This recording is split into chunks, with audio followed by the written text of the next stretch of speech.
Bonjour, nous sommes le dimanche 22 mars 2020.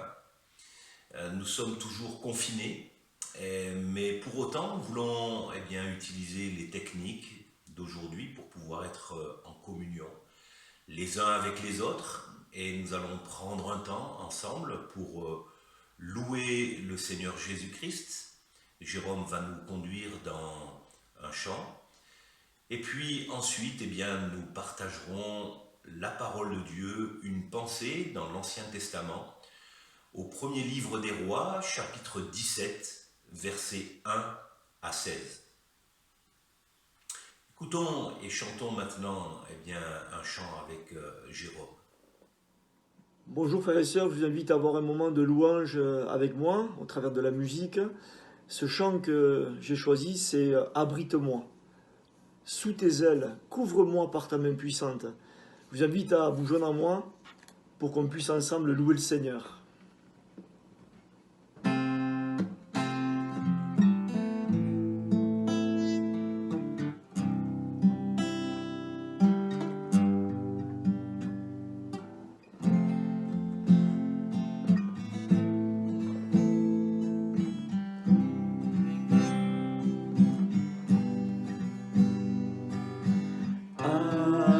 Abrite-moi sous tes ailes, couvre-moi par ta main puissante, même si les océans se déchaînent, je les traverserai avec toi. Père, tu domines les tempêtes, je suis tranquille car tu es là.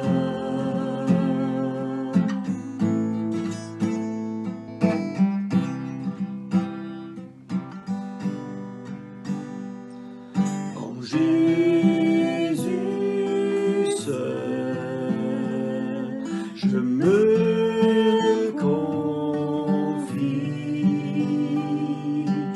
Il me donne force, calme et puissance, même si les océans se déchaînent, je les traverserai avec toi. Père, tu domines les tempêtes, je suis tranquille car tu es là. Même si les océans se déchaînent, je les traverserai avec toi. Père, tu domines les tempêtes, je suis tranquille car tu es là.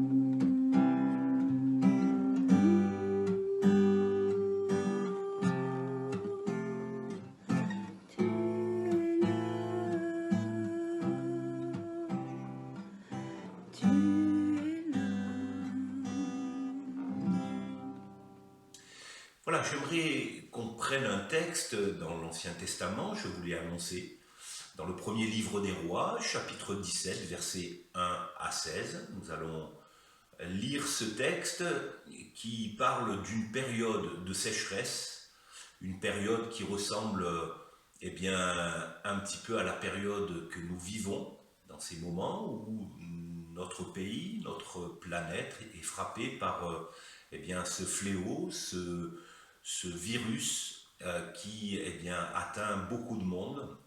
Et nous voulons simplement méditer la Bible, la parole de Dieu, et voir que Dieu est là, que Dieu est tout près, et que le Seigneur Jésus-Christ prend soin des siens, quelles que soient les circonstances.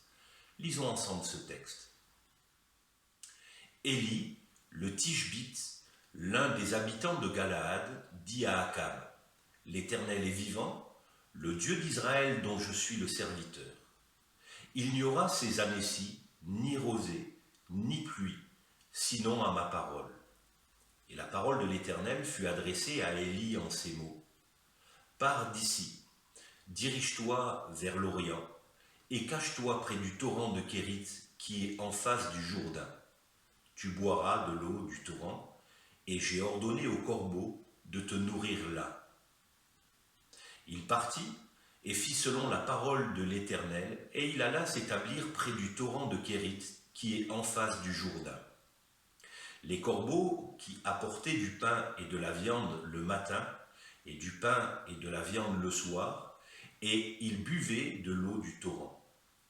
Mais au bout d'un certain temps, le torrent fut à sec, car il n'était point tombé de pluie dans le pays.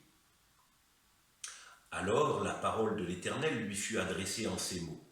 « Lève-toi, va à Sarepta, qui appartient à Sidon, et demeure là. Voici, j'y ai ordonné à une femme veuve de te nourrir. » Il se leva, et il alla à Sarepta. Comme il arrivait à l'entrée de la ville, voici, il y avait là une femme veuve qui ramassait du bois.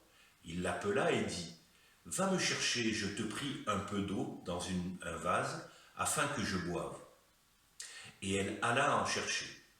Il l'appela de nouveau et dit, « Apporte-moi, je te prie, un morceau de pain dans ta main. » Et elle répondit, « L'Éternel, ton Dieu, est vivant.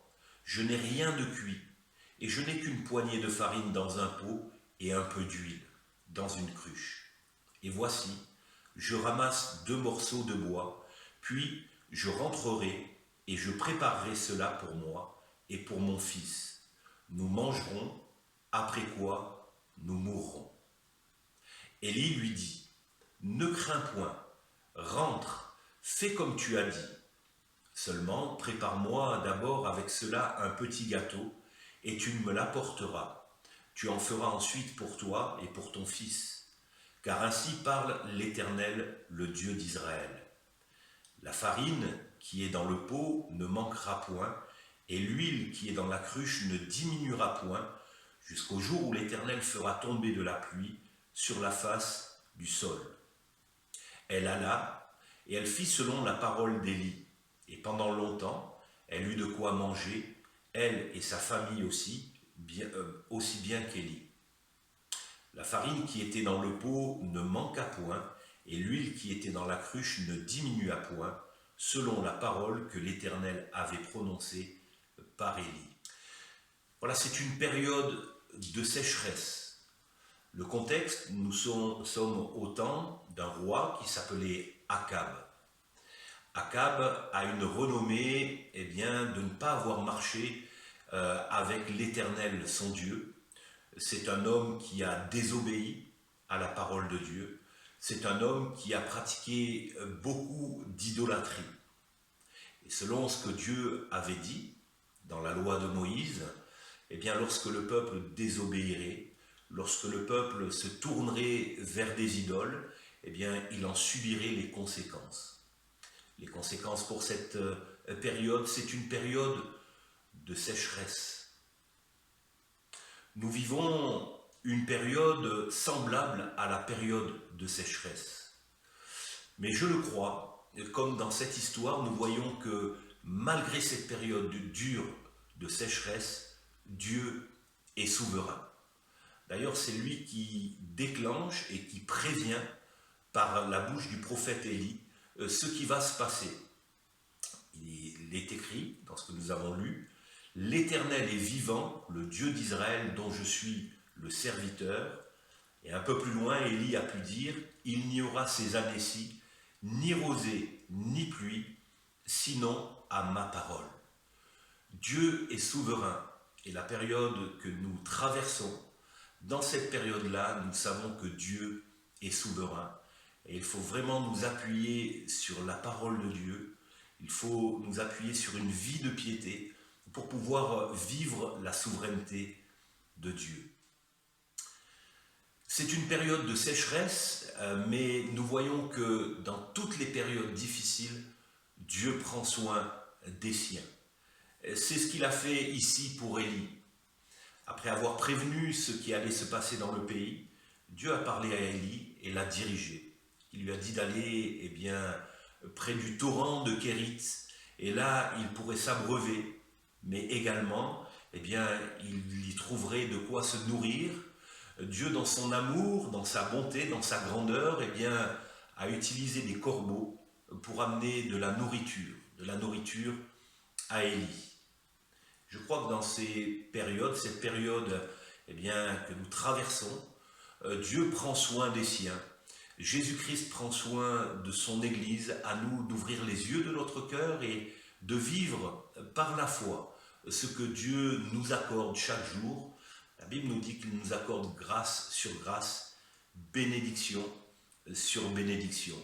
Et même si la période peut devenir de plus en plus difficile, Dieu prendra toujours soin de nous. Il a pu dire à Josué, dans un moment difficile, un moment de deuil, « Je ne te délaisserai pas, je ne t'abandonnerai pas. Fortifie-toi et bon courage. » Dans le texte que nous avons partagé ensemble, nous voyons que la situation a évolué, pas en bien. C'est devenu de plus en plus difficile et l'eau a manqué au torrent de Kérit. Mais Élie, en contact avec son Dieu, a pu recevoir encore des paroles. Dieu a continué à prendre soin d'Élie. Il est écrit, mais au bout d'un certain temps, le torrent fut à sec, car il n'était point tombé de pluie dans le pays. Alors, la parole de l'Éternel lui fut adressée en ces mots. Même dans ces moments difficiles, même si ça évolue, Dieu parle encore. Dieu prend soin des siens et Dieu dirige les siens. Nous voyons que dans cette période, Dieu a permis que Élie ne reste pas seul. Période de sécheresse, c'est une période où Dieu rassemble. Lève-toi, va à Sarepta qui appartient à Sidon et demeure là. Voici, j'y ai ordonné à une femme veuve de te nourrir. Il se leva et il alla à Sarepta. Il est évident qu'il nous faut respecter les consignes que nous donnent nos autorités pour pallier les problèmes que peuvent apporter la transmission du virus. Et nous sommes amenés à rester confinés chez nous. Mais nous sommes amenés aussi à nous rassembler. Nous avons des moyens technologiques qui nous permettent d'être en relation les uns avec les autres, que ce soit par téléphone, par mail ou toute autre technique qui nous permettent même de partager et de nous voir. Je crois que dans cette période, il nous faut nous rassembler et pas nous isoler. Ça serait le jeu de l'adversaire de nos âmes, le diable, que de nous isoler. Dieu veut que nous nous rassemblions pour pouvoir traverser cette période qui est difficile. Alors n'hésitons pas à nous contacter, à nous téléphoner, n'hésitons pas à partager ensemble. C'est une période justement où Élie a exhorté. Il a exhorté cette femme qui était veuve, qui vivait une situation difficile. Elle a pu le partager. Elle a pu lui dire à Élie qu'il ne lui restait qu'une poignée de farine, un peu d'huile, et puis après elle n'aurait plus rien. Mais Élie a su exhorter cette femme, il a pu lui dire « ne crains point ». Et je crois qu'à chacun de nous, et ce matin je voudrais vous exhorter et vous dire de ne pas craindre dans cette situation, cette période qui est difficile, parce que Jésus-Christ est avec nous, c'est sa promesse, il a pu dire « je suis avec vous tous les jours jusqu'à la fin du monde ». Et l'histoire de l'Église nous montre que l'Église a traversé des périodes difficiles, mais Jésus a toujours été là et Jésus a toujours pourvu à nos besoins, qu'ils soient besoins matériels, mais aussi les besoins de notre âme. Il veut combler nos âmes, il veut guérir ceux qui ont le cœur brisé, il veut réparer les brèches, mais aussi il veut combler aussi notre esprit. C'est une période justement où la parole est importante, la parole de l'Éternel. Nous avons lu, car ainsi parle l'Éternel, le Dieu d'Israël. Et la parole de Dieu veut nous encourager, veut nous exhorter. C'est pourquoi nous sommes amenés à nous tenir devant Dieu, devant sa parole, devant les Écritures, pouvoir les méditer et laisser Dieu parler à notre esprit, nous encourager, nous diriger. C'est ce qu'a pu faire l'Éternel par la bouche du prophète Élie à cette femme qui était dans le désarroi. Le prophète Élie a pu dire à cette femme: la farine qui est dans le pot ne manquera point, et l'huile qui est dans la cruche ne diminuera point, jusqu'au jour où l'Éternel fera tomber de la pluie sur la face du sol. Par sa parole, Dieu veut nous encourager, mais aussi il veut nous annoncer de belles choses, de grandes choses, la pluie qu'il fait tomber sur la face de la terre. C'est une période où l'obéissance est importante. Cette femme a reçu une parole d'exhortation de la part d'Élie, mais elle aurait pu ne pas obéir. Elle aurait mangé son dernier gâteau et puis après plus rien. Et là, Élie a annoncé une parole puissante qui venait de la parole de Dieu. Et cette femme a obéi.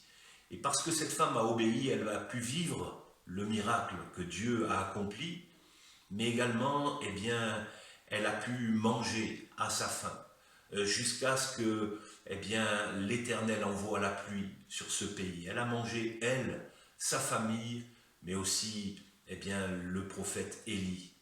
Elle alla et elle fit selon la parole d'Élie. Une période de sécheresse, une période où l'obéissance est importante. Nous vivons une période difficile, mais Dieu nous amène à l'écouter et à obéir sa parole. C'est une période où la place de la foi est importante. La situation était difficile et humainement parlant, il n'y avait plus rien, plus d'espoir. Mais nous sommes amenés à vivre par la foi. Christ nous a justifiés. Et la Bible nous invite à marcher par la foi. Le juste vivra par sa foi. Et cette femme, elle a mis sa foi en action. Elle a cru Élie. Elle a cru à la parole d'Élie. Et elle a pu vivre par la foi le miracle. Le miracle est venu. Et nous sommes amenés à nous appuyer sur la parole de Christ. La foi vient de ce que l'on entend vient de la parole de Christ. Et lorsque nous nous appuyons sur la parole de Christ, il nous dirige. Et il nous amène à vivre par la foi des choses extraordinaires. Dans la suite de l'histoire, il y a eu un drame. La période était difficile, c'était une période de sécheresse. Cette femme a accueilli l'homme de Dieu et la situation a évolué, mais d'une manière terrible. Le fils de cette femme, de cette veuve, est décédé. Et cela nous montre que dans ces périodes de sécheresse, ces périodes douloureuses, ces périodes qui peuvent ne pas s'arranger, le deuil a frappé cette famille, ça nous montre que la place de la prière est importante. Dans ce moment, difficile à vivre, Élie a invoqué l'Éternel. Il est écrit, puis il invoqua l'Éternel et dit: Éternel mon Dieu, est-ce que tu affligerais au point de faire mourir son fils, même cette veuve chez qui j'ai été reçu comme un hôte?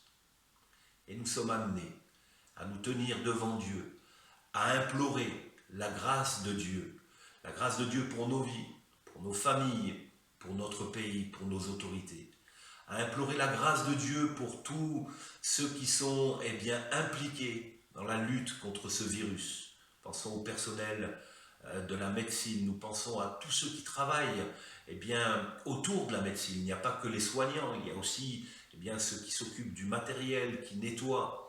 Il y a toutes les autorités de police, de gendarmerie, les hommes politiques qui ont des décisions à prendre délicates. Nous sommes amenés à invoquer, prie, à invoquer l'Éternel, et Dieu répond à la prière. Alors que nous puissions réfléchir à la période dans laquelle nous sommes, et que nous puissions méditer la parole de Dieu, qui nous invite à avoir les bonnes réactions, à réfléchir et à voir que même si ce sont des périodes difficiles, comme cette période de sécheresse, Dieu est souverain. Dans cette période, même si elle évolue de pire en pire, c'est une période où Dieu prend toujours soin des siens. C'est une période où nous sommes amenés à nous rassembler, non pas physiquement, nous n'y avons pas le droit ces temps-ci, mais nous rassembler en esprit et à utiliser tous les moyens que nous avons, dont nous disposons, pour être ensemble, pour pouvoir nous exhorter les uns les autres, nous encourager.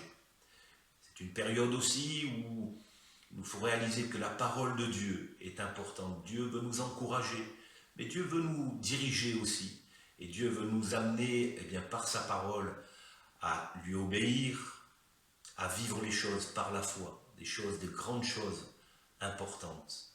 Nous sommes amenés à prier, prier les uns pour les autres, prier pour notre pays. Nous sommes amenés aussi à louer celui qui ne nous délaisse pas, qui ne nous abandonne pas. Nous sommes amenés à louer le Seigneur Jésus-Christ. Que le Seigneur Jésus-Christ vous bénisse dans ces moments. Nous allons terminer ces moments par un chant. Jérôme va nous conduire pour que nous puissions chanter aussi de chez nous ce Dieu qui est puissant. Frères et sœurs, je vous invite à chanter avec moi avant de nous séparer ce chant merveilleux qui nous dit « Car Dieu est un Dieu puissant ».